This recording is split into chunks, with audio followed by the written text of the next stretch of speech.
এখন আর কাউকে বেঁধে রাখি না, কারোর প্রতি আর কোনো প্রত্যাশাও রাখি না। যে যাওয়ার সে নির্দ্বিধায় যাক, আর যে থাকার তার সবটুকু নিয়ে থাক। কারোর থেকে আমার আর বিশেষ কিছু চাওয়ার না আছে, কাউকে বিশেষ কিছু দেওয়ার। যে থাকার সে অল্পেতেই থেকে যাবে, আর যে যাওয়ার সে উজাড় করে দিলেও চলে যাবে। খুব বেশি স্যাক্রিফাইস মানুষ হওয়ার অসুবিধা হচ্ছে, সারা জীবনই আপনার সব কিছু স্যাক্রিফাইস করতে হবে, আপনাকে কেউ করবে না। ফ্যামিলির আশেপাশে মানুষজন, বন্ধু বান্ধব, ভালোবাসার মানুষ, প্রত্যেকের ক্ষেত্রে সবাই বলবে তো ও বোঝেই, ও বুঝতে পারে না। বুঝতে বুঝতে একটা সময় আপনি টায়ার্ড হয়ে যাবেন।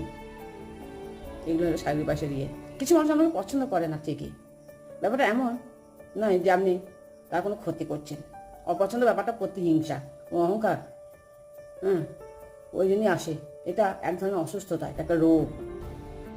এখন আর কাউকে বেঁধে রাখি না, কারোর প্রতি আর কোনো প্রত্যাশাও রাখি না।